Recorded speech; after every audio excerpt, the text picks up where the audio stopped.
are live in 5, 4, 3, 2, and 1. Welcome back to the Art of Move podcast with myself, Anthony Manuel, my good friend, Dr. William Raybar. We're out here still trying to find the grand unified theory of human movement and biomechanics, and we are joined today by our friend Devon Brown, the founder of One of a Kind Fitness. You may have recognized Devon's name from a previous episode that we did with Caesar of Stillness Academy, where we talked at length, a very, very cool in-depth discussion about spinal engine, whether or not the spine is the primary driver of movement.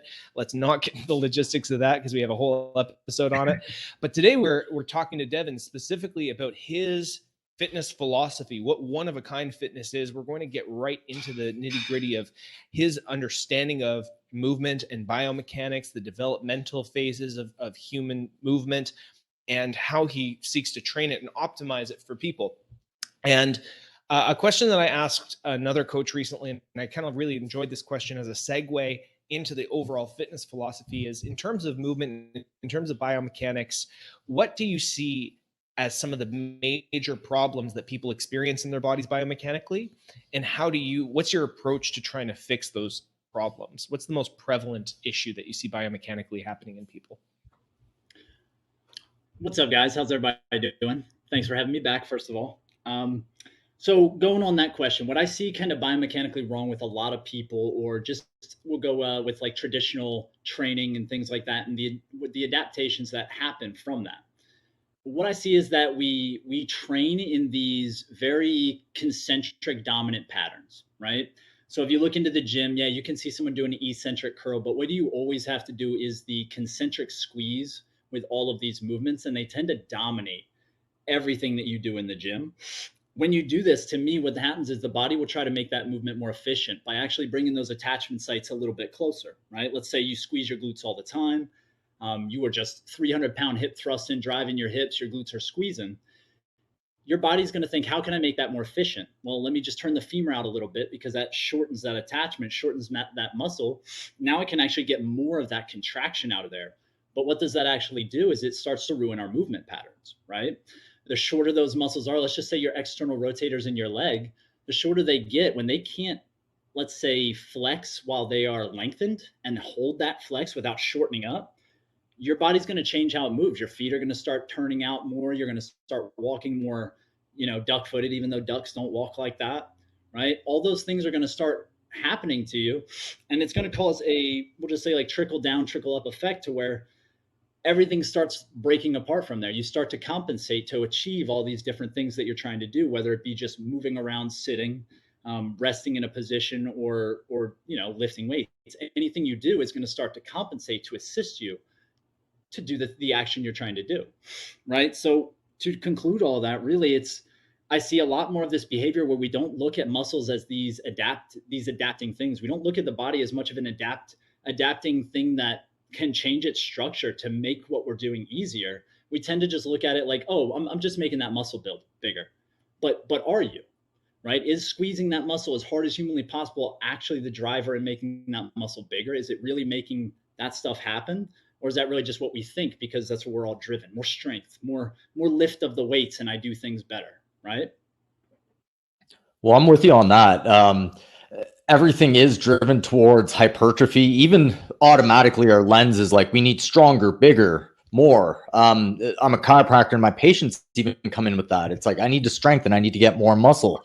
So how are you solving that? How is OKF, one of a kind fitness, different from, let's say, the mainstream that has that narrative that you have to build muscles and that's how to go about things? And so I think what we do there is we take the pieces of that work, right? We know building strength is good for a person. It is healthy to be stronger. There really shouldn't, I don't think there would be a big debate there with many people. Being stronger is good. Doesn't mean you have to be the strongest. Doesn't mean you have to PR in all your lifts to be healthy. But I think in general, a stronger individual, you're going to feel better when you are a stronger individual than a weaker individual. It helps with a lot of things, even preventing injury. Is what I would say there, right? So we take away all the goods from that. We take all the good things we can get out of traditional training, and we start to fit it more to this model of movement. So when I see movement, I don't see, if you look at the body as these muscles, these concentric actions, it changes how you view the body moving. You start looking at the body going, oh yeah, the glute flexes and my knee turns out and my foot turns out and I go forward. But we know that's not how you move. You watch film on someone move and that doesn't necessarily happen. They don't sit there, tuck their butt, drive their hips, push their foot out to go forward. We really don't see these things, right? So we take those good pieces from lifting and we kind of match them into a model of how OKF or how I see movement, which is more stabilizing certain parts of the body and allowing the body to then use that spinal engine, that rotation, that lateral flexion of the spine to create all these safe shapes or to create our balance and these good, I'll just say again, the safe shapes below us as we land or we take force or we learn to recoil that force, take it, absorb it, and release it. I don't know if that was, I know I get off topic with a little, but if you want more specifics, so I'm gonna see if I can reflect back some of these ideas. So basically what you're saying is what happens in real movement is not this concentric action in muscularly that happens in the gym. And so when we're focusing on all concentric action, obviously there's a concentric and an eccentric action in a lot of lifting. When you're pushing a sled, it's almost all concentric action. And what actually happens in movement, you've used the term eccentric-isometric before, and these movements have a different contractile profile than what we're training in the gym. And so what we do is we condition our nervous system to emphasize concentric action. And by doing that, we make ourselves less biomechanically efficient, more robotic, and we sort of think of our body's nervous system registers itself as a series of parts. And so what you're doing is you're looking at the actual, you're seeing, okay, if I'm going to build strength, I'm going to build it in a way that shows up in movement, which is that eccentric-isometric. And you're going to look at it in terms of how it works as a chain, as a system, and try to build strength in that way. Is that right? Exactly. As we study the human body in these newer years, we really realized that, yeah, we use a concentric action to initiate a lot of movement, but to carry that movement on is a lot more eccentric and isometric dominant, right? We use that isometric and eccentric contractions of the muscles to help load that energy, which then allows a elastic recoil, which assists the next concentric action, right? A good way to look at this would be if you're running and your leg passes by your body, do you think you should still be flexing and squeezing and shortening your glute at that time? Or would you want your hip flexor to be trying to fire and actually decelerate the leg so it can then return back in front of you, right? But if you look at the other stuff, hip thrusting, what they're teaching you at that point would be when your legs pass by your body, well, it's still got to squeeze. It's still got to get more out of it. It's got to flex. And this is going to cause all these different motions to occur. Your foot's now going out while your pelvis is trying to rotate the opposite way. This is going to cause a shear right down into your knee, right? It's going to cause this twisting effect to where you start having all these non-contact injuries and all these different injuries show up in people. Even just regular people trying to live a good lifestyle start having issues, pains all over their body for no reason, even if they're trying to lift and get stronger and get out of it. Okay, so what I heard there is earlier you mentioned stability in certain parts to allow for motions in other parts, right? And first I kind of want to define stability because it's really a word that everyone has a different meaning for, right? So let's define stability and let's see how you put it into movement. And I like what you put earlier, like you sent me a post you did about stable, mobile, stable. I believe it's from Mike Boyle, right? Yep. It's building off Mike Boyle's platform there. How do you do that differently? So let's go through that. So if you go, there's actually another one I put up on the story that has them next to, side by side. If you have that, if you have that, try to pop that up. But in the meantime, I'll go on this, right? So defining stability for me, a lot of things to me are more spring-like, right? If you have ever seen a door spring on the back of a door that, you hit it and it just kind of goes boing back and forth, right? I look at a lot of stability like that. I think of the stable parts of your body more in that manner. They're resisting movement, which doesn't mean they don't move at all. It means they're trying to find this balance point that they feel the most stable in, right? So if I stabilize my shoulders and I twist really hard to the left, you'll see that slight lag time behind those, but they're trying to catch back up and become back in, let's just say, neutral into that stable position.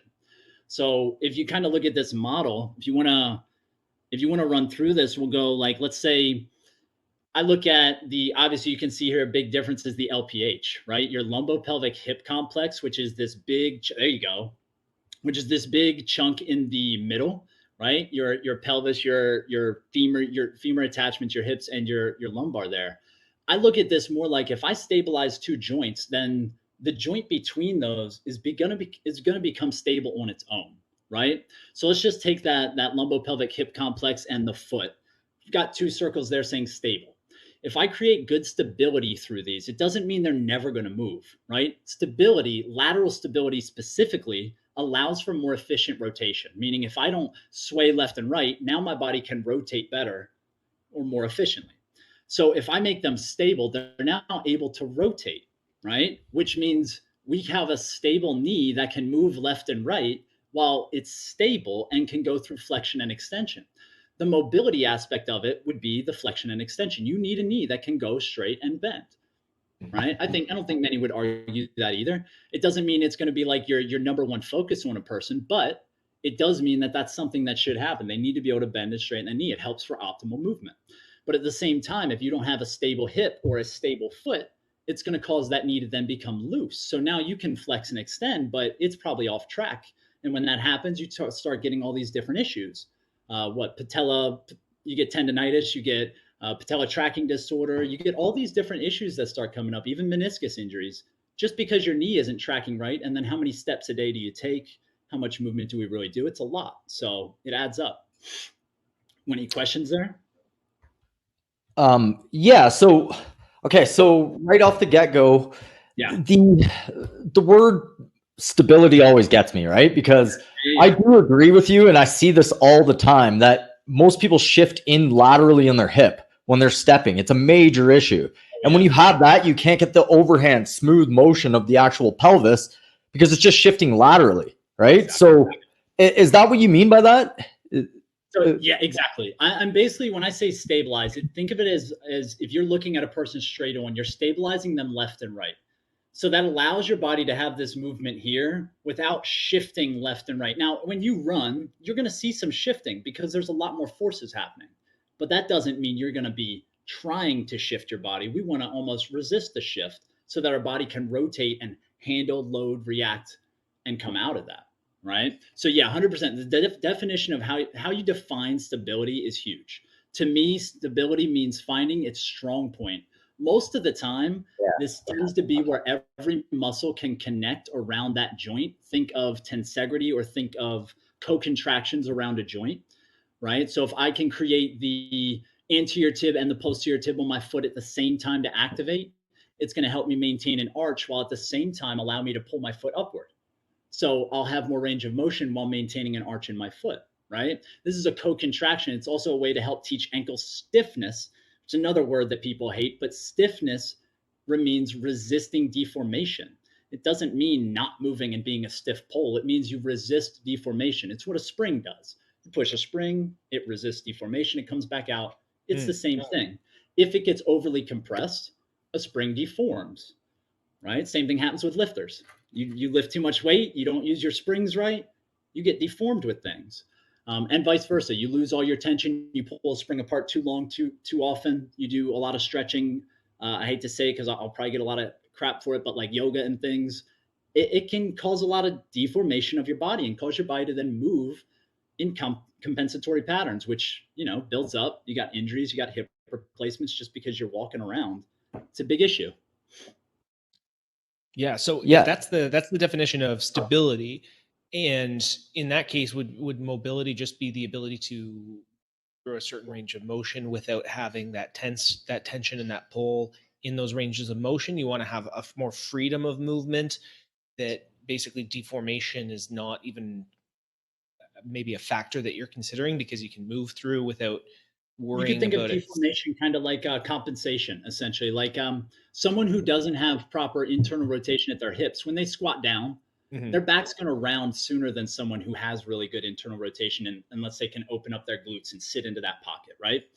If you put a weight on top of that, now that person's getting even more deformed while they're not able to, let's say, accurately or properly use their hips and everything the way they should. So It's more, yeah, with the deformation, it's when you do things into compensation patterns and you add more load, it's just going to deform your body and make those compensations more solid. It's going to solidify those in your body, right?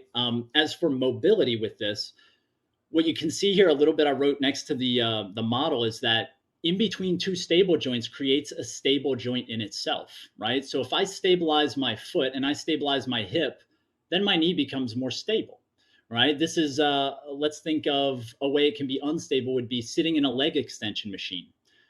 It's very hard to stabilize your leg when your foot's not connected to anything and you're sitting most likely neutral to posterior tilt. And I'm almost positive you can't stretch nerves. So when you straighten your leg out, your butt's going to go into a neutral to posterior tilt regardless if you're sitting down like that. So what I've done is created more of, let's stabilize your hips, stabilize your feet. Now my knees can track normally. And this is where your squat starts to take place. When you do these things, and again, there's more nuance to it, but when you do these things, your knees, they don't click, they don't make noise, they feel great. And you start to able actually strengthen your quads to resist flexion or, extension, whatever you want to do there. But resist flexion is how I see the quads really working a lot with Gait. It helps that do that while staying on track. And the same thing everywhere else, right? If your hand's on the ground and you stabilize it, it has movement, but it's stable. And then you stabilize the shoulder. This causes your elbow to track properly. So now you can utilize that joint well. When these things aren't stable, like everything today, as you see on the left, is mobilize that joint. So you're going to make this joint do all these things. But then when it actually has to learn how to stay solid, it can't do that in those positions. So when your arm's ever in this spot and it gets hit, well, there goes your shoulder, right? We want to teach stability, and actually, believe it or not, you'll become more mobile, right? My deep squat got better as I stabilized my lumbopelvic hip complex. I don't even do deep squats. It's an assessment for me. It's more of a test. Can you do it? How's it look?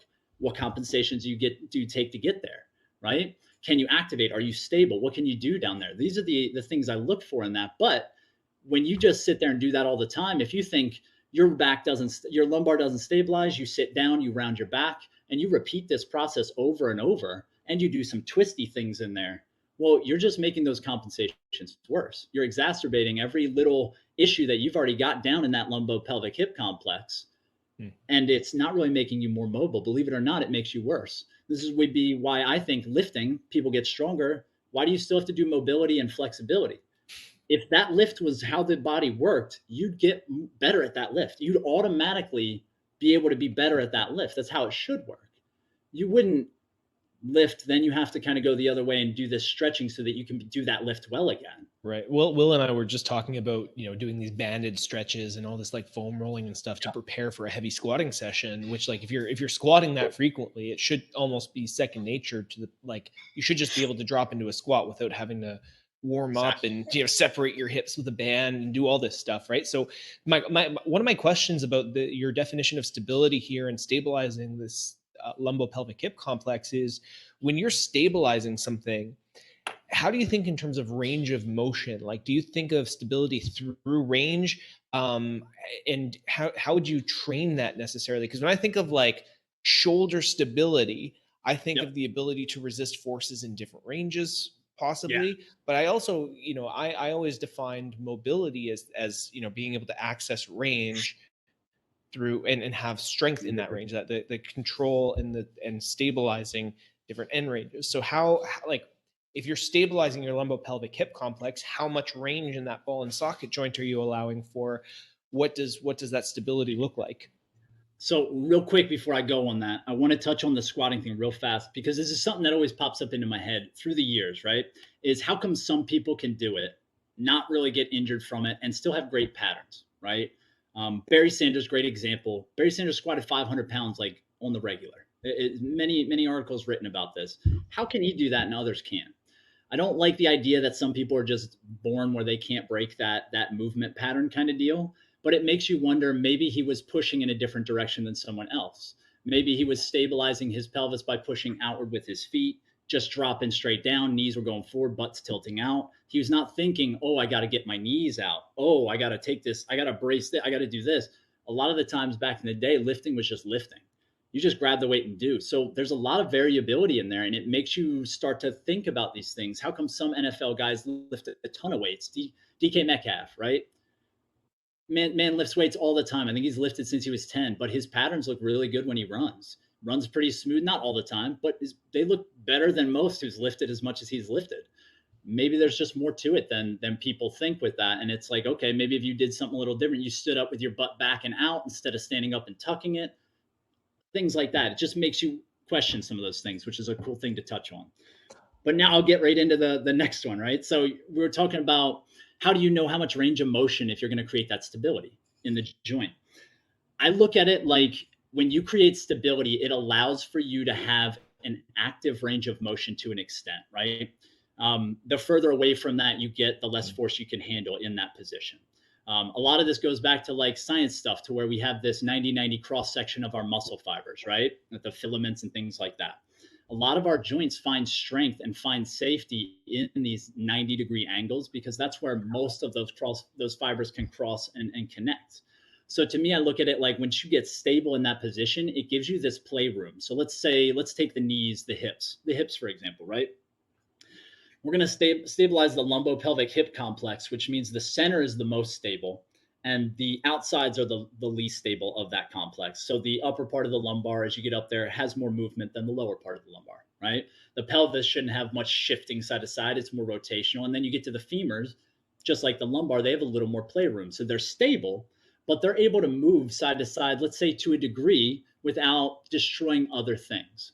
This brings me on to another topic that I've coined coupled motions of the spine, right? You have coupled motions of the LPH, the lumbopelvic hip complex, which means internal rotation of the hips is accompanied by an anterior tilt of the pelvis and lumbar extension. Vice versa is also true, right? Exterior or external rotation of the femurs and the hips, to a degree, once they hit a certain point, no matter what, you have to tuck your pelvis. It accompanies that. It's what happens. It's a ball and socket. It's in there. As they do that, it helps it stay in the socket. That also causes lumbar flexion, right? So with these things, I think we have this wiggle room to where we're stable. And just like a door spring, when force hits or when force takes you in a direction, you have this room to go back and forth, but your body's always trying to find balance back to that center point. Your shoulders are a little bit different than your hips, right? Most people know this. Not everybody might know this, but your shoulders have a little more range of motion than your hips because they're built a little different. With that, what I do is I look to stabilize your shoulders through a certain range of motion or to those set points that I think they kind of get into. And you see these points happen a lot when someone runs. Their arm and shoulder is lined up pretty well with their body.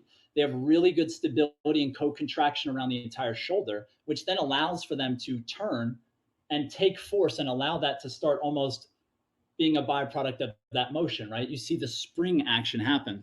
So I think when you stabilize, it actually brings its own range of motion to that joint. Whatever your body feels safe in, it lets you get to that. I don't try to push that range of motion because I think your body adapts to what you do. Meaning if I lengthen my glutes and make them stronger and able to contract at that length, well, my body will actually kind of turn my femurs in a little bit more. And if I do this over time and I add more weight, and my body has to adapt to these stressors, over time, my femurs will start to line up into what I call neutral alignment, right? Your kneecaps are facing straight ahead of you. It's what you want in your legs. You don't want those knees to be facing out or facing in. You really want them to be facing the same direction as your feet, I should say, right? You don't want your feet out, your knees in. You want most of that stuff lined up. It's a good rule of thumb to line up your knees with your feet and your hips and everything like that. Right. So if you're training the extended range of, like if you're doing like stretching and like these mobilization exercises, what you're saying is to increase range of motion that way, you're going to decrease the elastic quality that sort of makes it come back to that sort of center point. Like if you're thinking about the elastic, that's what you're talking about, stability in your shoulders. It can access these ranges in a dynamic motion, but it's going to bounce back and try to get to that stable point. Versus if you're say, you're doing some like gymnastic style stretches, extending your pecs and all this, you're going to lose that elastic quality and you're not going to bounce back as much. Your arms will kind of be flailing around. Is that? Yes, no, 100%. And I think you can relate to this with like striking. So Will might relate to this really well is if you throw a punch, you're not just from this point and you're not going forward as you rotate. When you actually bring that speed, that power, that rotation, it follows along and you basically have to contract here. So this can load that recoil. It's loading that right there, and then it will follow along and go through, right? Sorry, I have a door right next to me here. But essentially, yeah, when you get stability, it allows your body to then move through these ranges while being able to find that middle ground again, or at least search for that middle ground, which gives it an elastic quality. Now you're snapping back and forth. Your body's rotating to stop your arm instead of just, like a rock'em sock'em robot throwing that arm out there.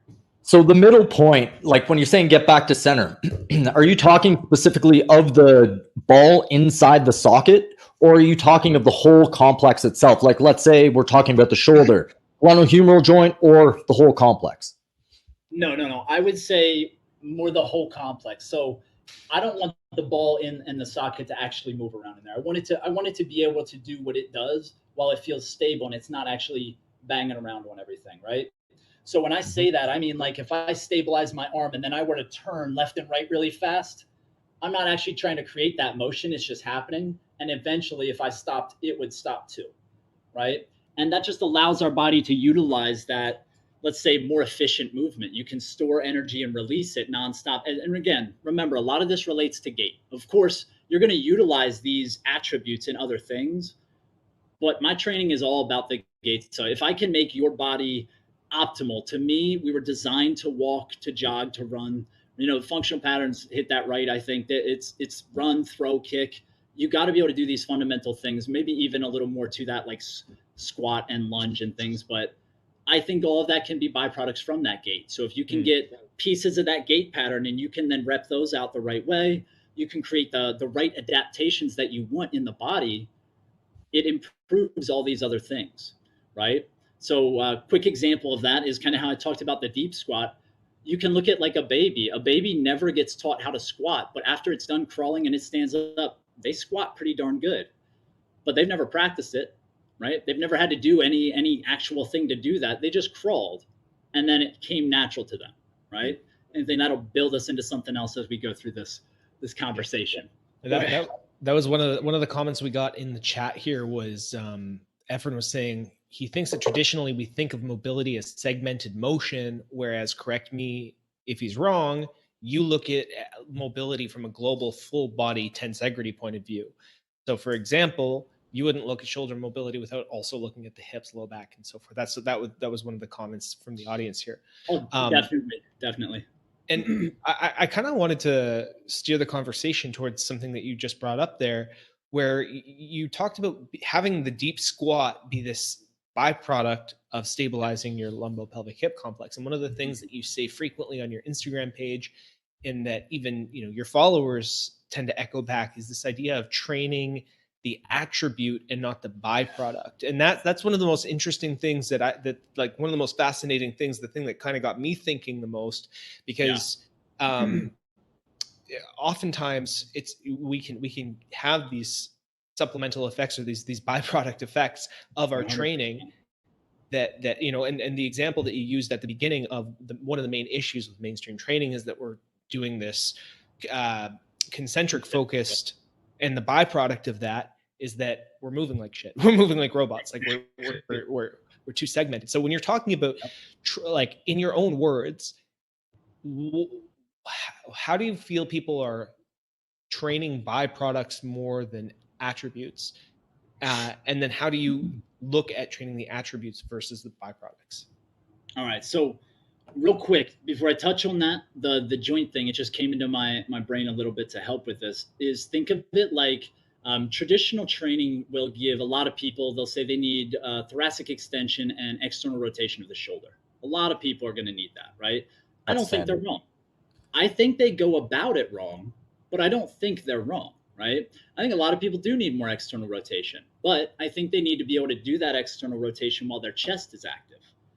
That is not what we do today. We just give you a cable, make you pull on this rope, put a towel under your arm, to accommodate for space and all the great things, except your chest needs to be able to fire at that point. Otherwise, what's the point of getting your arm out that far? Makes no sense. You can't return it. It's going to get injured.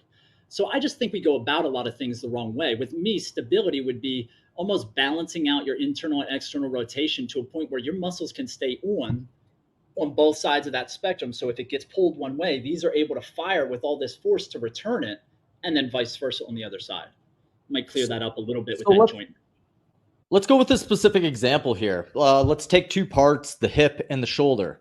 The hip, when you're throwing, I saw a video you posted the other day of you throwing and you're showing the hips turn over, right? Looks great. Yes, Could you show that in context of what we're seeing here with this mobile stable, and maybe we can add the shoulder in there, and then after that, maybe we can get to how it applies to gait. Do you want to go attributes, byproducts, or do you want to get into this? Oh shit, sorry, yeah. Attributes, no, that's byproducts. fine. Either way, I'm cool with it. We got plenty of time. Let's do both. Yeah, let's go with this. I wrote a note for attributes, byproducts, so we'll touch on that next. If we all forget, I got a little note. 100%. Okay, great. All right, so with this, if you look at this, essentially what I would be saying is stabilize the ankle and the foot, stabilize the hip on that left side, right? Lateral stability. What that means is when I step with my left foot to make that throw, I am not going to shift all my weight to my left by throwing my hips over there, right? I want lateral stability, meaning I'm going to avoid that, which then allows my pelvis to rotate really well. As you see my right side really come through, right? What I'm actually doing here, what I tell most of my clients is throw your butt and heel at the target. If you notice, my butt and heel actually lead the way, and then my body can rotate around that. It just creates an elastic rotation, right? I'm rotating the opposite way right before I rotate the way I want to go. Your butt and heel on the right side or left? Say it again. Your butt and heel on the right side here or left? Or no, which one no. So my butt and heel on my left side before I throw. Ready? Right there. Butt. So it's almost like you're aiming with your butt and then you rotate it around. This is something you'll actually notice in a lot of the best rotational players. They throw their butt towards the way they're going to go because that creates lateral stability. So let's say right here, right on my right leg, when I'm hopping, I have lateral stability, meaning I'm not going to fall into my right hip. I'm actually pushing away from that right hip so I can hop forward. And then what I'm going to do is utilize that to then whip around and throw that through. And that rotational energy goes all the way up. Now, if I keep my lumbopelvic hip complex stable so it can rotate, it's going to send that energy upwards, where my thoracic has to be mobile enough to get into extension. As you can see, you have to have good extension to throw a great ball. I'm going to be honest. It's something they teach in a lot in mainstream because it is so important to be able to get, let's say, your shoulder in that position, overhead or back and up like that. You need good extension. It helps a lot. So you see that mobility of the thoracic come into play. And then my shoulders are actually very stable. And what they're doing is they're using, let's say, an anchoring ability to pull my body. So you'll notice my hand pulls and then I pull to assist in the rotation, the counter rotation, then the rotation of my shoulders, which then gets the other shoulder, which is stable. And as you see it hitting its springs, it's going through these elastic springs to throw. I'm not trying to do these things. I'm just throwing how it would throw something. But these are the byproducts that show up. So what most people would tell you, they see this and they go, oh, look, he needs to be mobile enough. He's got to do this. I never do this. I don't do this exercise ever, right?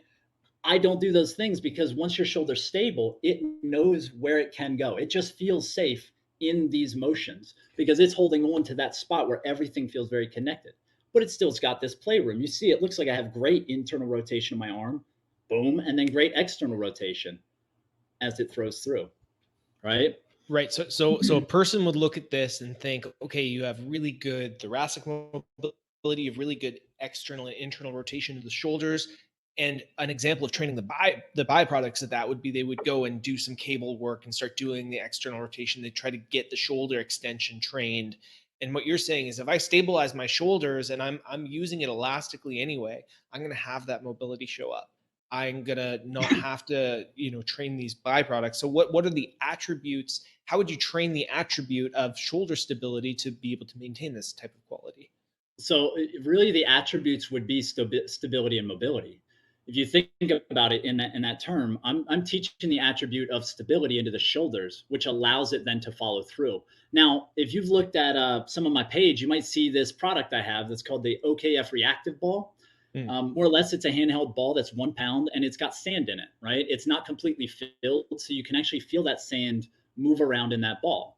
What this does is, for me and my clients, so I've created it, is it simulates 360-degree dynamic stability of the shoulder. So if I have them hold this ball out and just stir it in a circle, well, now every muscle throughout that shoulder is learning how to connect and stabilize and resist the motion. So I can take someone into, let's say I'll get them up here. I got to find where they connect the best though, because everyone has their own current range, right? If you're really tight in one area, you're not going to be able to get your shoulder into the same spot that I'll be able to while it's connected. So you'll get them into that area, and then I'll have them, let's say, do oscillations, right? Back and forth motions with this ball where they feel the weight hitting back and forth, and they have to learn how to decelerate that over and over. And I'll put them in certain positions that you see show up in the gait. So I'll throw those arms back here, and let's say go like this, teaching my chest how to fire, teaching these muscles how to fire to return the limb the opposite way. When you run, again, when my arm passes my body right here, I'm no longer squeezing all these muscles to pull it back.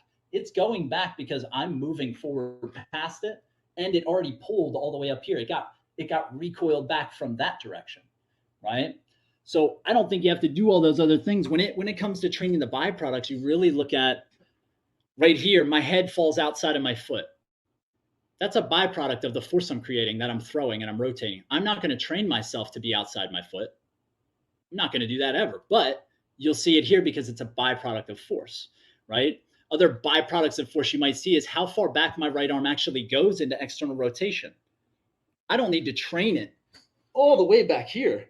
Right. I'm going to train it where it's stable. And then when I do the thing, it now can resist and go that way. So it's almost like I'd say people are training too far. They see the byproduct on the film and they train that too far. So they see all these things happen, and it's because forces are going on, and they're like, he needs to be able to internally rotate that far with his arm.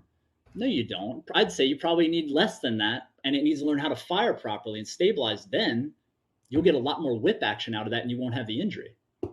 Yeah, because they're not accounting for the elastic tensions at the end in the model, because the mainstream really isn't using fascial models yet. This is interesting actually, because this is the same or very similar mechanics to an overhead right in boxing. And again, I'm going to tell this story for probably the 5th time.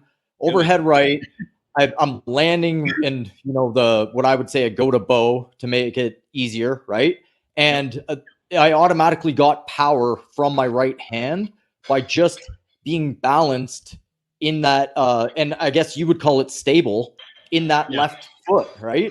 And I'm going to post a video of Isaac Cruz, who just knocked out, I can't remember who it was, but doing the same motion. Now, my cueing in my head just went to land on my left foot and be balanced. What else could I add to that in your lens to be more balanced in the lumbo-pelvic hip complex if I want to get even more power? This is good. This brings me on to another little thing that I like to say to people is, you're trying to, during training, I separate training. I make training purely optimizing the human body, and everything else I separate into like skill training. So I'm optimizing the human body, meaning I'm not going to think about those things while I'm doing an overhand right. When I throw that ball, I don't think anything. I think, how far can I toss that ball, right? When I sprint, I think, how fast can I run? I have to outrun this guy to my right. I don't care about where everything is landing in that point. I think your training should take care of that, right? So what I would say is then we go into our training where we optimize the body. And this is the OKF system. This is one of a kind of fitness. It's kind of what I've developed is, since I've seen the body in this different manner of more of an isometric, eccentric, elastic response, you can start to train the body more this way, right? If you kind of really look into the anatomy of the body, you notice the hips need more internal rotation to get more flexion without compensation. Right? What that means for the people listening, if I want to squat down without my back rounding, I need more internal rotation of my femurs and my hips while I maintain stability and I keep my butt tilted out, right? That's what stabilizes your lumbopelvic hip complex and keeps it in a safe manner where you have a nice lordotic curve. That lordotic curve is used to help dampen forces, or let's say absorb and recoil forces, vertical ground contact forces. Every time you jump down and land, think about it. Would you want to try to curl your back up when you land, or would you just let your back do what you do and resist it? So it might go down, but like a diving board, it's going to come back up because its goal is to resist that motion, right? The more you start looking at all this stuff, you think resisting motion, you start training in more isometric, eccentric patterns, and then you use, let's say, ballistic or more dynamic movements to train your elasticity. Right? So I can train this right here. This is my isometric low in a squat, still have lordotic curve. Ribs are still in my body. I'm not flaring out all broken. As you notice, look how close my knees are. I'm not pushing my knees out. Knees out only helps you, let's say, accommodate your lack of space, which means it's not going to make you better. It's going to make your glutes shorten so they feel a little bit of tension and tighten, but it's not going to laterally stabilize you. In order to laterally stabilize, you have to be pushing out slightly outward through your feet. So when I do this stuff, I push out slightly with my heels, then my toes. So it's basically like my heels are leading the way, but I'm slightly pulling the ground apart or pushing apart, however you look at it. And when I do that, my knees can then come into neutral, which now stabilizes my legs with my glute medius, my adductors, my TFL. Everything's locking my legs into a stable position where they can go into flexion and extension. I'll maybe hold it for isometrics. Maybe I'll have someone do reps where they don't go all the way to the top, really thinking more eccentrically load isometric and then just come up a little bit and try to reset that. I even try to think of ways to make the concentric action lighter, right? So you go down, hold that, then you let the weight on a box and stand back up, and you do that again, right? Now, concentric actions do happen, so I'm not going to say never train them. We would definitely train them, but it won't be to the full range of motion that other people would. So again, I'm not going to drive my hips forward and tuck them. Trust me, if you can stick your butt out and flex it and hold a bunch of weight, you can thrust your hips, right? It happens as a byproduct, and you can actually do it even better. If you get stronger in your eccentric motions, your concentric motions get stronger, right? I believe that's how it works.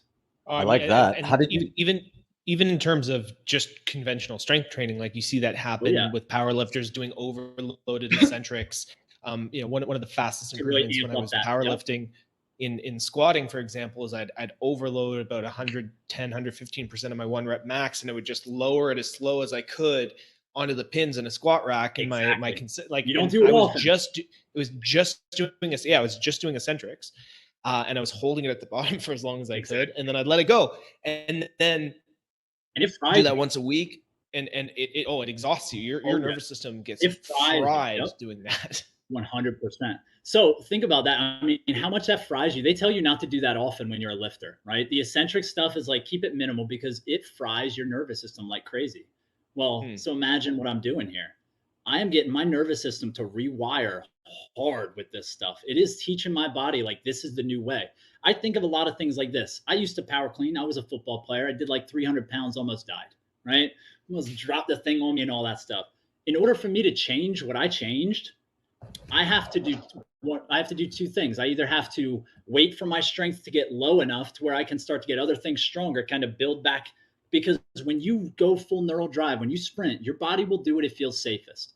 No matter whether that looks good or bad, whether you find it safe or not, it's safest for your body at that time, right? Meaning if you run and your foot hits a little funky, but that's just how you run right now, that's how you run. It's the best way your body's found out how to achieve that thing.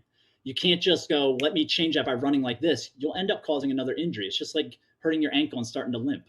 You'll build another injury up, right? Your goal with this stuff is to really make it happen by your training. Your training has to take over into your body to where now I don't do these other moves. My skill work, there's no thinking of what my training or how the gait works. I don't care about that. I'm doing skill work. I'm working this thing the best way that best fighter ever told me how to do it. That's what I'm going to try to do, right? But then I'll optimize my body. And then maybe I'll do that skill thing again. So what I'm hearing is you don't think in terms of the same way of breaking down fractally how the optimal mover is going to be doing things. You're looking at the attributes that this person's body has, training those attributes with your training, and then going in and not even thinking about necessarily the biomechanics, because your body now has the attributes of what good biomechanics would be. And by going out and doing these, it was actually, we had the flowability coach on recently, and that was the same sort of idea that he said. It's like, we're not, your movement practice, you're going and you're doing it. Like we'll get you in for your session and we're going to train you to do this, and we'll decompress and then you go stabilize, and then you go do your thing and you don't think about it. You're going to be moving better. Right. So that's a really cool idea. So you don't think in terms of biomechanical efficiency of movement, in terms of practicing the actual movement patterns themselves, or do you have that as part of your practice? Can you give a more specific example, like actually running kind of deal, or what? Yeah. So I know that you were a go-to coach at one point, and you sort of left that system because again, you had some disagreements with some of the ideas and you wanted to advance it a little bit more. And I thought that was, one of the things that they do is they look at fractal portions of the gait cycle as they see it. Yeah. And they'll sort of drill these patterns as much as they can, because it sort of reflects the patterns that they see in an optimal gait. Where I'm hearing, you're like, okay, well, that's training the byproduct. If you train the attribute of what is causing these things to happen, these fractal movements to happen, you're training how your body is supposed to behave, or the qualities that will force your body to behave in it. And then you go do your thing, your biomechanics will sort of sort themselves out. Exactly.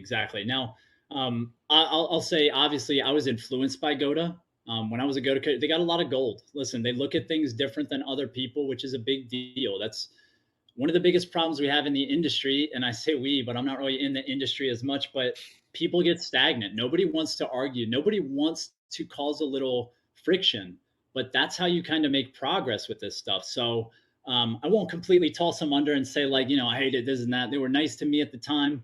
I learned a lot of good stuff watching people in slow motion from the back, from the front. I've never even heard of that before I got there.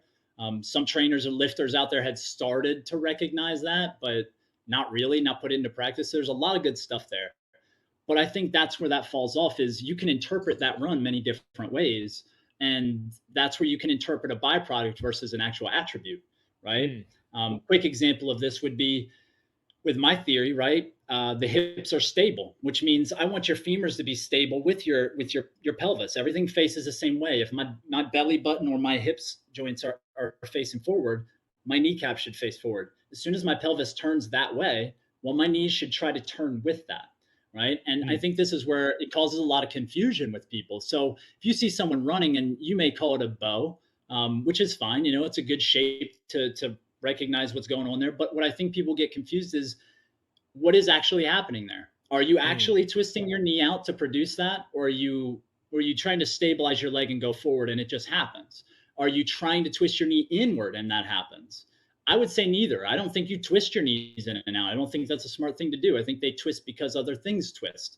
I don't think they're designed to try to twist so much, right? I think they'll do that as a byproduct. So if I spin my hips really hard to the right, you might see my knee go that way, which to me, pelvis is that way, knees are that way. That's still neutral. So yeah, you might get some variation where they flow in and out of that to a little more internal, a little more external, but that's the forces happening. That's byproduct. That's me whipping my hip. So now my leg internally rotates when it lifts in the air behind me, right? That's me rotating my hips right before I hit the ground, trying to pull my other hip forward, causing that hip to now hit solid and create, let's say, that bowing action, or more of what I would just call a neutral, stable knee that's following along with your pelvis, or has the ability to follow along. That's an interesting point with the neutrality. Now, are you saying the femur does not spin? Like, as you're running, there's no turn of the femur inside the socket. It's trying to stay neutral as the pelvic complex comes overhand? So you think of it as like that door spring analogy with internal and external rotation, right? The door spring being at neutral. And as you're running and rotating left and right, the rotational forces from all that are happening, and they're causing what you'll see as, I'd say it would go outside of neutral into external rotation because of all the force happening. But since your pelvis is rotating, it's technically trying to find neutrality. It's not like your pelvis isn't going here and your knees trying to push out real far while your pelvis stays here. That would be external rotation. If your pelvis goes that way and your femur follows along, well, once it turns, it would be, let's just put it like this, right? If my kneecaps are here and this is my pelvis and I turn this way, well, now technically this is externally rotated and this is internally rotated. If they follow along, they're both neutral. If this was external, it would actually be all the way out there, because your hips, the position of your hips is relative to your pelvis, no matter what, right? So if I stand with my pelvis forward and turn my knees out, it's external rotation. But if I'm on 1 foot and I turn my pelvis this way and my knees facing that way, that's neutral still, right? Do you see what I'm saying there? So I think they have wiggle room. So they will move in the socket. They're going to go left and right, but it's not intentional. You're not trying to spin them in the socket. That's happening as a byproduct of them handling or releasing force. Yeah, I agree with that. They're like, as you're finishing, let's say you're finishing your step, your foot's behind you. It's just the end of the line. Whatever your whatever room you have in your socket has to be taken into account. A lot of people don't have full room.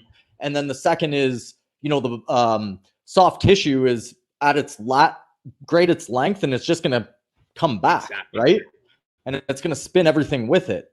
I see what you're saying there. It's more of a matter of definition there, because I agree with everything you're saying. Definition is huge. Definition is so big in this field because we all say a lot of similar things, but then it gets confused, and then everybody argues that confusion. I do it myself, right? To be honest, the guy we had on last time, Cesar, he is he's like the mediator in biomechanics. He's a really nice guy, and he tries to make everyone understand that a lot of people are saying similar things, but it's our wording and it's how we say it, and then we get aggressive, and then we say something a little sarcastic, and then somebody gets mad, and you know how it goes. So, well, even our last episode on the Spinal engine, when you listen back to it, a lot of it was boiled down to linguistics. Linguistic just differences, right? Exactly. It was we really seemed to be saying a lot of the same thing. Exactly. But I would use the word bow if you define it the way I'm defining it. You know what I mean? But somebody might define bow to them as, oh, I got to twist my knee out and get it into this shape. Well, that's not how your body is safe right now. You need to do what you do and then train that into your body. If that's the effect you want, well, then you train that attribute and it should show up by just going, right? So how would you train that attribute in your hips? Like how do you train stability? Like I saw with the ball that you had there, you were training you're training shoulder stability by deceleration. You're training it to resist forces where you're bringing it back to this center, right? And that's a really interesting way to do it, because then you're not training like strength and end range necessarily. You're training deceleration and bouncing back to that center, and you're sort of training that quality. And how do you do that for the lumbo-pelvic hip complex? So with the lumbo-pelvic hip complex, this is a cool part. I'm glad you asked this. If we look at the spinal engine, that guy walking, right, with the guy walking with no legs and things like that, what we noticed, and I think Stillness pointed this out, was his lumbar spine was kind of flat and rounded in, or almost neutral to rounded, right?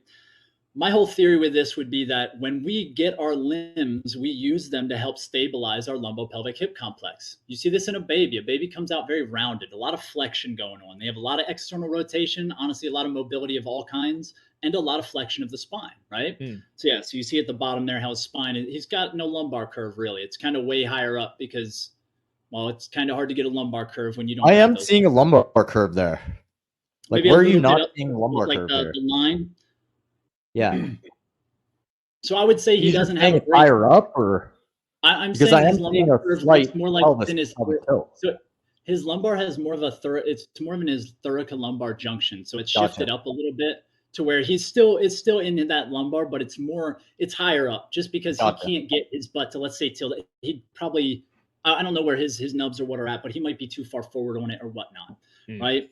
So think of it like this. When you get those limbs and you're a baby, you start to crawl and things like that. And when you crawl, again, you have to resist your knees falling outward, and you have to resist your knees being close together. Really, you have to resist them falling outward, because that's where gravity is going to push everything as you're on all fours. That's lateral stability, right? That's preventing you from going left or right. If you push down and backwards with your knees while you're on the ground and you line your femurs up, you become more stable in your hips, right? During a baby's crawling into walking stages, they develop the lordotic curve of their spine.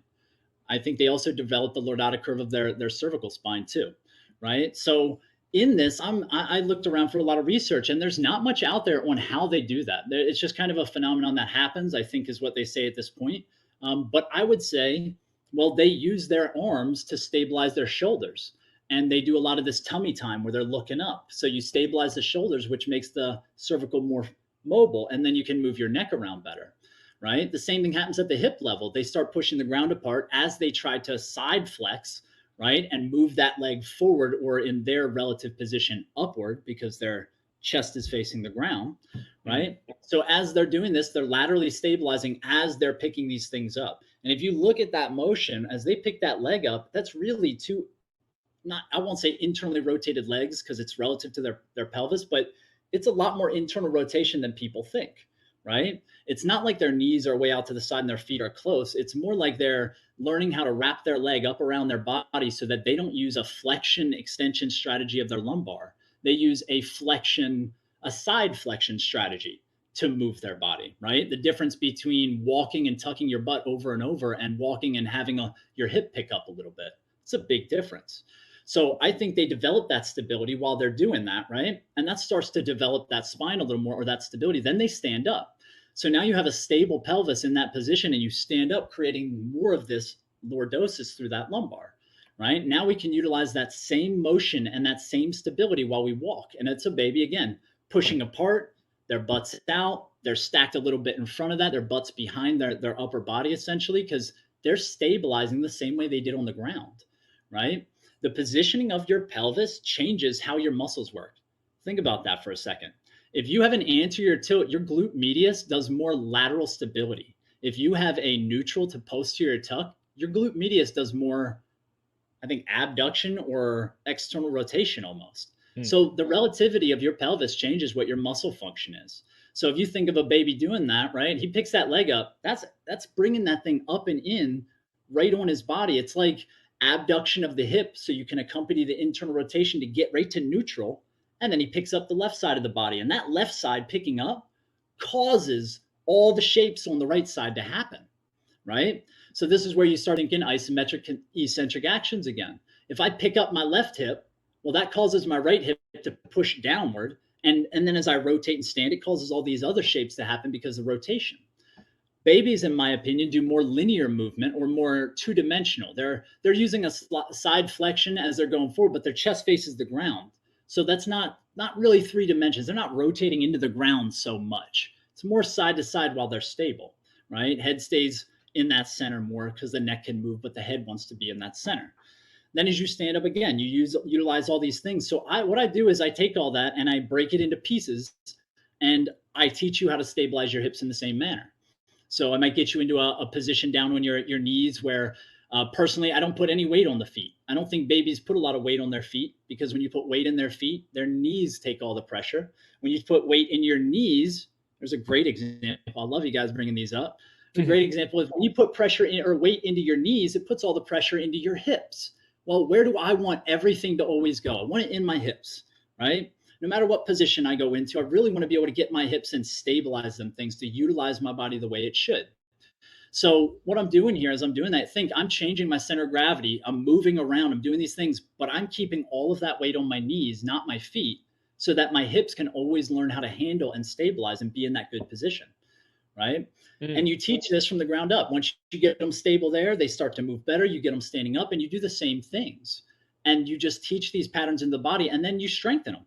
Just like traditional training, if I make that pattern stronger, if I can maintain that while I'm holding an 80-pound dumbbell right there, and I don't think I can do that, but I'm just saying, well, then I'm going to be able to bend over and keep my weight in the exact position I want anytime I want it, right? And that's where it turns into a new style of training altogether.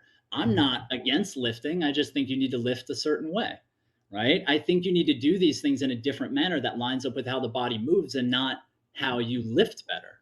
Lifting is great. If that's your thing, you want to do it the most, the way they do it is probably the best. But if you want to lift weights and make your body optimal so it moves really well and you don't have pain and you can play with your kids and run around, well, you probably want to take a different approach, right? And that's where this OKF system, this is where this all comes in. It's really like a whole new style, and it would be effective for currently I do rehab for people. I do post-surgery shoulder surgery. I do I think I have hip and I have a foot. So, and that's not on me, that's my clients. I get sent them from certain people who I know who really trust my training and have seen the results. And it works out really well for rehab, prehab, even all the way up the chain to pro athletes. So it's an exciting thing. It's really cool to touch on this topic. So how are you seeing the changes immediately after? Like, is it something that you know, let's say at the end of a session, you'll go back to a gait and watch it happen, or how do you assess that? So I can tell you, I use the gait as more of, again, an assessment and a test to see what's going on with their body. I'm using it to see what their body's doing to accomplish that task, right? I'm not so much looking at it at like, oh, that's bad. You're hurt. You landed like that. That's no good. That's going to put this fear of movement into people. And for a lot of people, they need to just be moving. If you can walk without pain, man, you should be walking without pain. If you want to jog without pain, you might have to train to work to that, but you should be trying to get to those things. So what I do is I utilize more of like a, how do you feel? How have your other things been coming? How's that marathon you wanted to run? Is it really good? And then after, let's say, I would say at minimum a month, I might retest that gait pattern and see what that looks like. Again, depending on what you've done in the past, if you're that power lifter, man, and you hit that heavyweight wide foot, that sumo deadlift for 600 pounds, it might take you a little longer to get some really good looking gait patterns, because your body knows, shoot, 500 pounds of force, I know how to handle that. Let me go back to my old strategy, right? And you have to wait for that neural drive, that learned mechanism to dissipate. I think it takes, what do they say? You probably know better than me, Will. It takes like 2 to 5 years for your power output to start like going down or something like that as you age, and you start losing like 10% at a 2 years, something like that, right? I mean, people say in the 30s, right? But who knows? Exactly. I'd say it's about how you train it. Dude, I'd say how you train it. I think if you, I think the number one way to lose power and explosiveness is to lose integrity of your lumbar spine. The most explosive athletes in the world have a pretty solid lumbar spine. And I think that's one of the reasons why some of the way they lift works a little bit for them. You power clean a heavy weight. Well, let me tell you, your back gets pretty darn strong. You may ruin some other patterns in the process, but your lumbar still knows how to resist force pretty darn well, right? So it's like certain things might add little attributes while then adding a bunch of bad side effects to that. And I think that's where we got to look at taking away a lot of things, because they're not actually giving us the most gain. They're not the most efficient because they give us too many negatives with that, maybe that 1 or 2 positives, right? So what would be a major example of that for you? Like something you see in the industry, people doing over and over again. Let's say pro athletes, and you're just like, no, that again. I mean, shoot, man. Listen, with some of this stuff, you're going to hear me side more on the go to side with things. Again, I don't like the concentric hip drive. You don't hip thrust to jump. I jump. I run. You don't hip thrust to do those things. You don't do that to achieve that task. So teaching that into your body is going to alter that method. And I tell you, that's a big one right there. Everyone in the industry is triple extension. You gotta extend your hips. You gotta extend your knees. You gotta extend your ankles. But when in the world do you ever actually take force while you're triple extended? When do you ever actually handle force while your joints are completely locked out? Not really. Not much, right? And if it is, it's a specific task for something else you're supposed to do that in. But it's not for the gait. It's not how you really learn to absorb force. But they teach that into them. Then you get into balancing things. Listen, standing on 1 foot is balance. Standing on 2 feet, guess what? Also balance, right? You don't need to stand on a ball that rolls your ankle into some weird position and messes you up over and over. If training, here's a great one I use, if training knee valgus and ankle collapse, if training that made you more resilient, right? Then wouldn't just jogging around with ankle collapse and knee valgus make you super resilient? But it doesn't. No, because you got to train the extremes of the motion. Exactly, your tissue didn't do that. So that in itself disproves so many theories on load management. If I sprint as hard as I can in a knee valgus, well, that should mean I have the ultimate knees now, and I can't hurt it in that valgus. Well, that's not the case. It tends to be at some point that tendon, that connective tissue can't handle the movement, and it goes, right? So it's not just about that load management type idea. It's more of, are you training into the proper ranges that your body utilizes, or are you training those byproducts that everyone seems to see? When I jump, you see triple extension, but I don't train it ever. I haven't trained it in like, I don't even know, 5-6 years. Okay, so I'm gonna ask a selfish question right now, because I've been training byproducts to try and heal a shoulder surgery that I had in December. I wanted to talk to you about that, so let's go with it. So I've been trying a gazillion different things for it. My goal for my shoulder right now is to be able to hang in a dead hang from a bar. It's the most painful thing for me right now. I can sprint pretty good. I have some good elasticity in a sprint. I can throw things okay with a little bit of pain. Yeah. But what I've been doing, it's literally what you described, is I've been training the byproducts. So I'll go with a cable machine, and I've been going through the range of motion of a throw. And I'm doing my external rotations with the dumbbell, like Ben Patrick taught me to do, right? Doing all this stuff. And then pushing my hands against the wall, trying to get that handstand position. It's all the byproduct stuff that I'm trying to slowly, gradually expose myself to progressive load over time of these byproducts. But if I was focusing on training the attributes, how would I approach this differently? So I'll give a cool example of this. Is I have a client, I won't give the name, but they had frozen shoulder, right? They had to get surgery on this frozen shoulder because PT wasn't working out. And after that, they went through 6 more months of PT. Still, honestly, it didn't move the shoulder very much from that position. I'm sure it unlocked a lot of things because there's a lot more to that than we truly know. But she couldn't get her arm up, right? It was like right up to here. And what they had her do, I already said, what they had her do is essentially put a rope on that arm and start learning to pull that thing up. Learn to use this arm to pull it up over.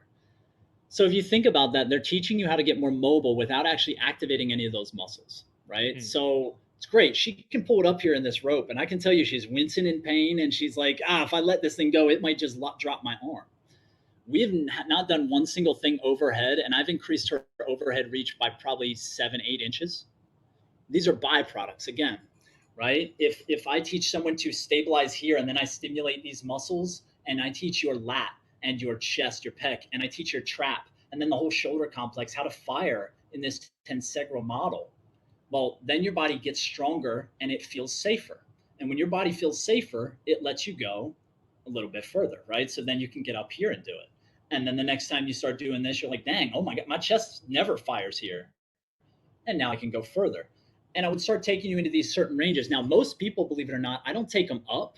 I take them backwards with their arm. So I think what most people are lacking is they're so tight and short up in these front muscles that they go boom, and they throw everything out. And they kind of like shut it all down so they can present a better posture, or even, let's just say, a safer posture for some, whatever it may be. And I think what that does is it disconnects that muscle, right? Just like doing all this stuff over and over. This is now getting weaker out there. It's not learning how to come back. It's just learning how to stretch out. But if you teach that thing how to actually, let's say, most people can't pull their arm back, right? We do this whole test, which I don't like this thing either. This is very unnatural for me as well. Why would you do this, right? Your arm doesn't need to do that. That's why we put you in handcuffs back there, because it's very hard to get out of that position. Your arm does need to learn how to activate back here because you're going to jump, you're going to do these things, you're going to run. But where does it have to activate the most? Your chest has to stay firing. And if you start looking at that position, now you go, okay, well, every motion in the gym is backwards. Every motion in the gym where I pull my elbow back, I pull my shoulders way back. Well, I just disconnected again, and I'm teaching my body how to pull without staying connected to the front. To me, this just doesn't work. It basically pulls you into the other side of the spectrum. So now everyone's stuck in this, what looks like external rotation extension, but really that's what their body is craving. It just doesn't know how to get it. So it's trying to find it. And it's like, throw the ribs out, compress the low back, hurt myself. Well, the reality is these muscles are so short, they need to learn how to activate and then open up and then activate and then open up and activate. And as you do this, you start to get more extension. You actually learn how to open your body up this way without any rib flare. You can stabilize, my chest can fire. And this is a very important position you actually see in a lot of tribes, holding a spear, right? Babies, watch a baby stand up. They look like this. Their shoulders are like back and pulled here. Their shoulders rotated a little forward, and they're connected all the way around this thing, right? So I'm trying to basically get your chest to lengthen as your arm goes into, what is that, more extension? Shoulder always throws me with that. I think it's more extension and back, it is, right? Yeah.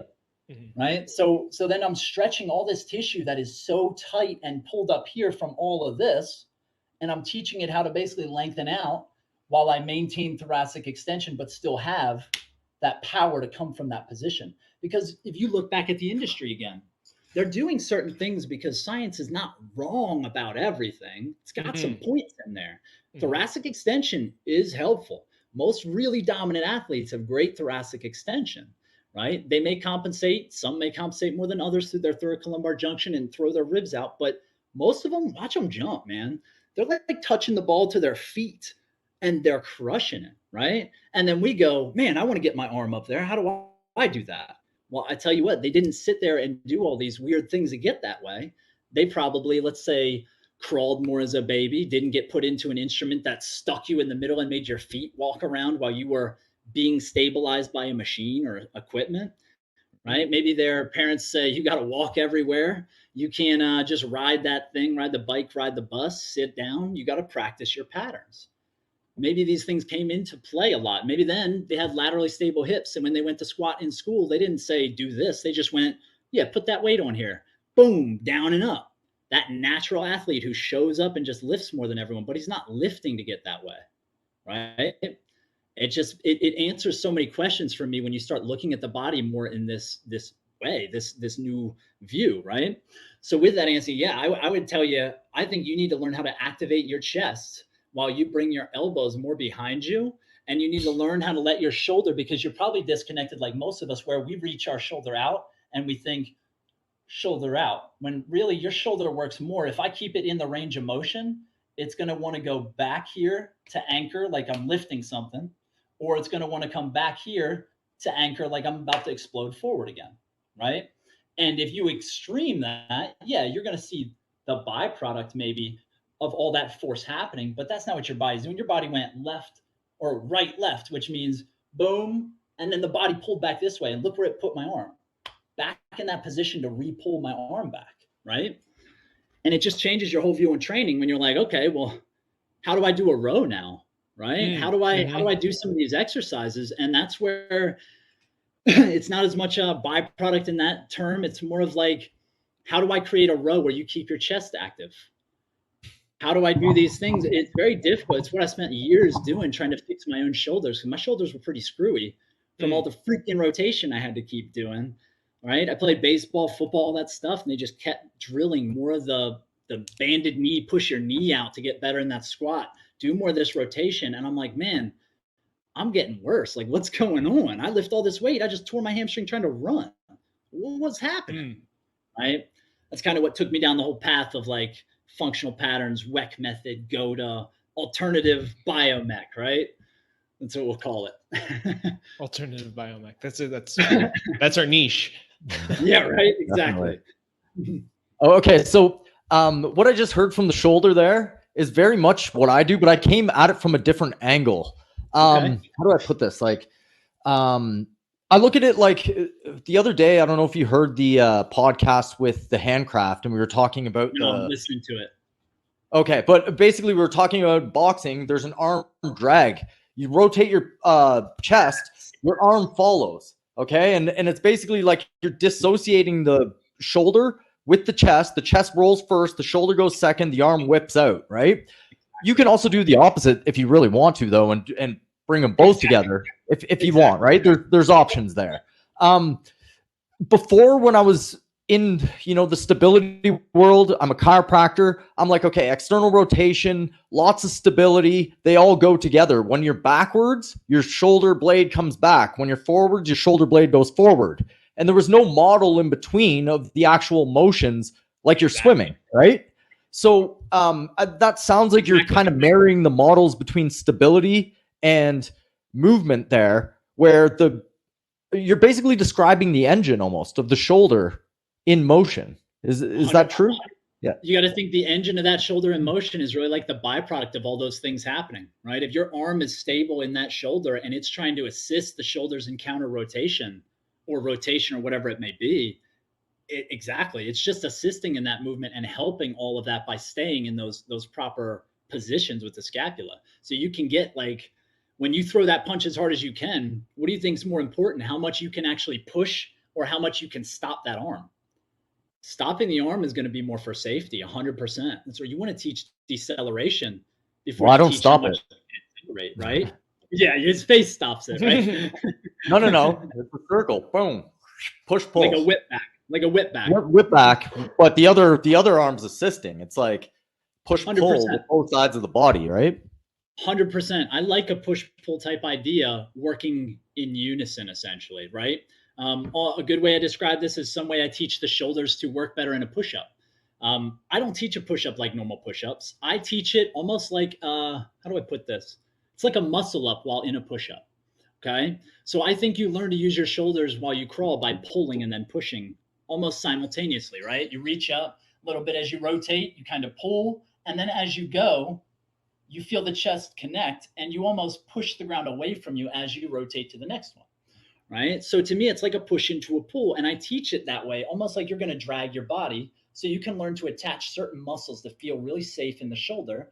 And then as you get to a certain point, you have to learn to fire other muscles with that. So you start to feel everything working together to keep that shoulder in a good position while then everything else goes towards range of motion, right? Awesome. Anthony, any I got questions 15 on that? minutes in here, boys. Let's keep doing it. Yeah. Let's keep going. On the 15-minute mark, I'll invite anyone who wanted to ask questions in the audience to please ask their questions now. If you've made it this far and you're listening on iTunes and Spotify, please go to nofilter.net to watch the video replay because we did so much visual representation on this. If any audience members want to join or ask questions, they can actually hit the knock button and they can join the stream directly to ask questions, or they can do it in the chat. This is actually really, really cool for me because, again, even doing some of the rotation here and trying to stabilize my shoulder, I just started moving my shoulder around. It's the first time I did this like circle where it didn't click. I'm telling you. So we got Jordan. Jordan is knocking. We're gonna let Jordan on, and he'll ask a few questions here. We're gonna bring him in, and we'll just take a look at the chat. We don't have any questions. Just someone said it's an awesome chat. We've had people kind of talking amongst themselves in the chat right now. I think you're having him on tomorrow or something. So I think I accidentally knocked Jordan off instead of actually inviting him in. Him out. But whoops. Jordan booted. If he wants to try again, I'll just message him real quick and we'll see. While you're doing that, I want to go on a quick little topic that I think me and Will have like been on sometimes in the DMs is the topic of keeping your hips behind you, right? Keeping your butt back, or back chain dominance that you hear from Goda and people who like that terminology. I have a little problem with that terminology, is that it just like with our spinal engine thing, I think it throws the wrong ideas into people's brains, right? If you're posteriorly dominant, if you're back chain dominant, what muscles actually fire to produce a hip thrust?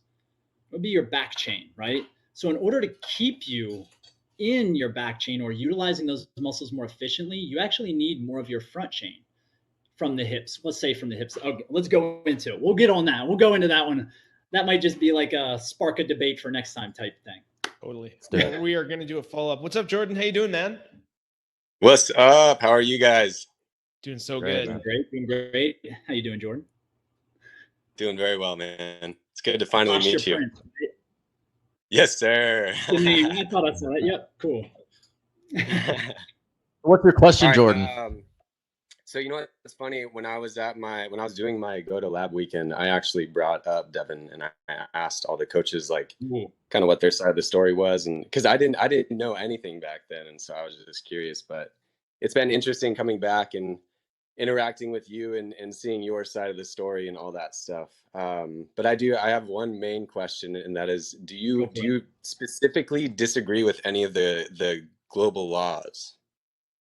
What would those be? I've been out for a minute, so I don't fully know. They might have switched some things, or maybe they got like them set. I don't know. So if you could run them real quick, I'll tell you.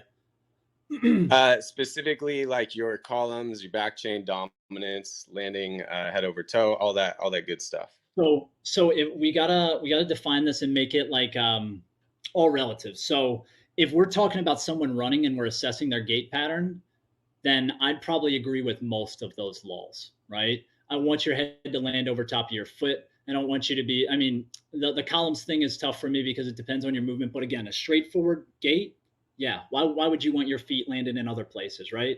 It may happen as you create more rotational force, like let's say out of the blocks in a start of a track, getting more rotation while you create more of that force going side to side. They might get a little wider, but overall for the gait pattern, I don't see a big problem with that. Where I find problems with it is in training it, right? Because in that gait pattern, those to me are more byproducts, which means that's not how it happens. You don't run and think, put my head over my foot, or land it right here. That should happen because you're training. And I think those attributes are just a little different. So if you train them the way they train them, to me, it tends to overdo, or let's say go into these excessive ranges in certain things and cause some compensatory patterns to happen. Whereas if you look at it more like, all right, this person lacks internal rotation of their hips, so I had to widen out their feet just to get them to feel stability. Well, that's where that person starts. As they get more stability and they open their glutes more and they stop feeling that hip impingement that they've been getting, well, then we start to bring the feet in. This is adaptation. The body's adapting. It's going, hey, let me lengthen your glutes and your external rotators while teaching them to be strong. And now you can actually keep your butt back without feeling like it's your back doing it or it's something else doing it. This is your body's natural response once you can stimulate or stabilize those hips and things in the right position. So it's not that I kind of answered there. During an actual gait, I don't see a big problem with it, depending on certain little details of how you describe them. But during training, I think that's where those global laws are going to have some fault. And you have to kind of tweak those depending on the person and their current status. As they get better, yeah, I'm going to want you to get more into your columns and things of that nature. So just to give people context, listeners context for what the global laws of GOTA are, I just pulled them up. And so we have column building with straight feet. So your feet are both parallel, pointing straight ahead, and your feet are stacked underneath your knees, stacked underneath your hips, and your weight is centered and distributed into this column, basically. Foot control is inside ankle bone high. So you're kind of creating, we've done a ton of episodes on inside ankle bone high and foot control and all this stuff, but basically you're funneling pressure onto the outside of your foot, so your lateral calf is working more and you stay inside ankle bone high. Your arches don't collapse. Create the energy wave. So this is a 22.5 degree bow. So when you come into your hips and you funnel that energy into the outside through your inside ankle bone high position, you create this energy wave in your leg, bows out 22.5 degrees. You release the energy wave. So when you let that go, the knee or the bow goes from out to in, 22.5 degrees. Head control, head lands over column for explosive fluidity. So you're landing your head over your foot. That keeps you in balance, and that allows you to maintain fluidity as you're transferring this energy wave back and forth. And back chain dominant, rib cage ahead of your pelvis. Haunches drive energy forward and secure the, I can't actually read it because it's a little pixelated. Probably the spine, I would assume. Let me go on that real quick so I can kind of go down it then real quick.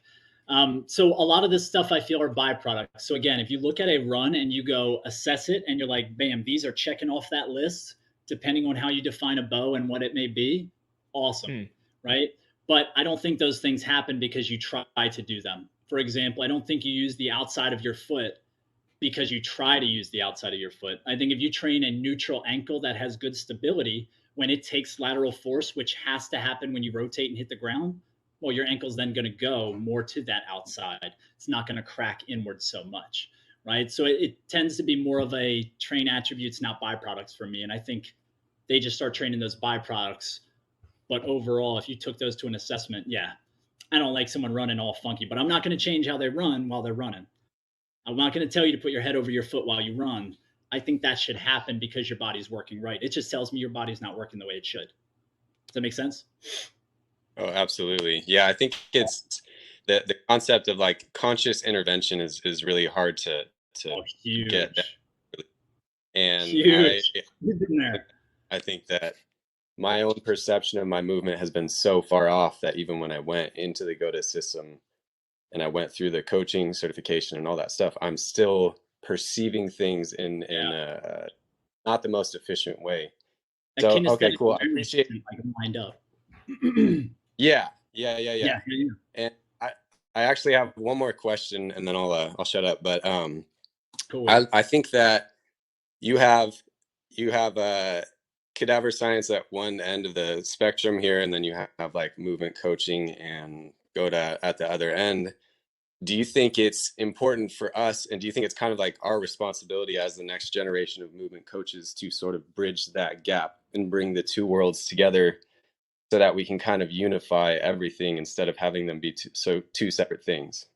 Well, honestly, that's what One of a Kind Fitness is all about. I don't know if you noticed, but I use a lot of cadaver science terms because I think you can explain movement using those terms. I really think you can. And I think people have just been looking at it wrong. If people think concentric dominant, they think your butt is going to fire and twist your knee out really hard. But if they don't think concentric dominant action, it actually changes how you view that movement, right? You don't think push the knee out and then go to something I'd have to clarify. I don't know. I don't want to speak for them, but do they think you twist your knee in or do they twist it out, or how's that work there? I think this is where a lot of people get lost and they're thinking it's so different, but you can explain a lot of those things. And I think when you really break it down, you'll see that it starts coming up more one of a kind fitness, because that's what I'm trying to do, is bridge it. I want to create a whole new system of training. I want lifting. I want that stuff, just not traditionally.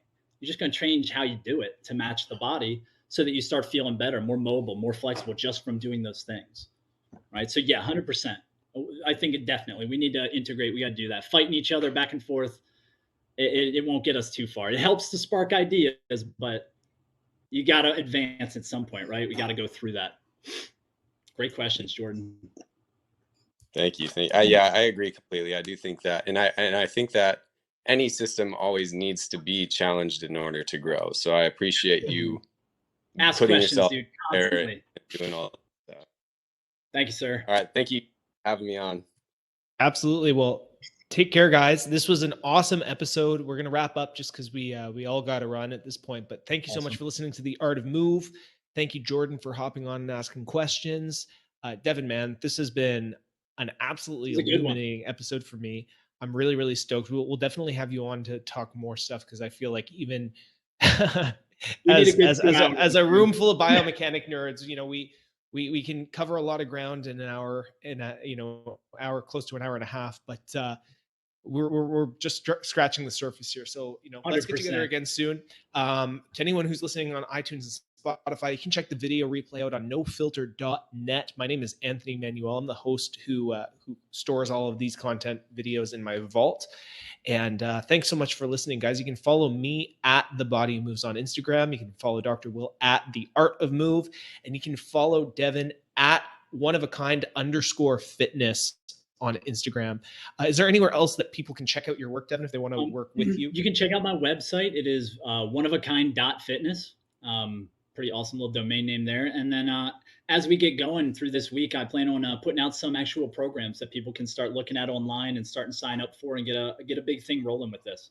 Really want to get some steam going with this thing. Amazing. Beauty. Super cool. So keep an eye out for that, guys. Thank you again, Devon. This was super fun. We'll catch you next time for The Art of Move. Have a good one, guys.